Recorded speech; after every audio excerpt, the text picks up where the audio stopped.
Hello everyone, তিনবার নিজের পার্টনারের নামটা নিয়ে নাও আর ডবল ট্যাপ করে এনার্জি কানেক্ট করো। আমি দেখবো তোমার পার্টনার এই মুহূর্তে তোমাকে নিয়ে কি ভাবছে। টাইমলেস রিডিং, যখনই দেখবে তখনই রেজোনেট হবে, যতটা রেজোনেট হবে ততটা তোমার এনার্জি। তো চলো ইউনিভার্সের কাছে প্রে করো অ্যান্ড তিনবার নিজের পার্টনারের নামটা নিয়ে নাও, তার সাথে ডবল ট্যাপ করে এনার্জি কানেক্ট করে নাও। তোমার পার্টনার একটা বার্ডেন ফিল করছে আজ যে তোমার সাথে সম্পর্কটা নেই, বা আজ যে তোমার সাথে কন্ট্যাক্ট নেই, বা যারা কন্ট্যাক্টে আছো বা ম্যারিড তোমাদের মধ্যে প্রবলেম চলছে, সেটা সেই জিনিসটাকে নিয়ে বার্ডেন ফিল করছে, ঠিক আছে?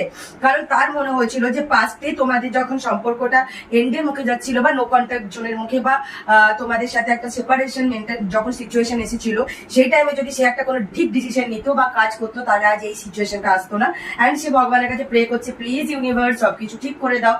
প্রচন্ড ব্যালেন্স করার চেষ্টা করছে তোমাদের রিলেশনটা, নিজের সাথে লড়াই করে যাচ্ছে, কনফিউজ হয়ে যাচ্ছে, ডাউট কি করে প্রবলেম সলভ করবে। আর অনেকের ক্ষেত্রে তো তোমাদের পার্টনার রীতি মতন জাজমেন্ট চাইছে, এই পুরো ঈশ্বরের কাছে প্রে করছে কন্টিনিউ যে এমন কিছু একটা হয়ে দাও যেন ভাগ্যের চাকা ঘুরে যায় আর সমস্ত সম্পর্ক ঠিক হয়ে যায়। থ্যাংক ইউ ইউনিভার্স লিখতে ভুলবে না, কারণ খুব পজিটিভ এনার্জি ক্লেম করে নাও। হর হর মহাদেব।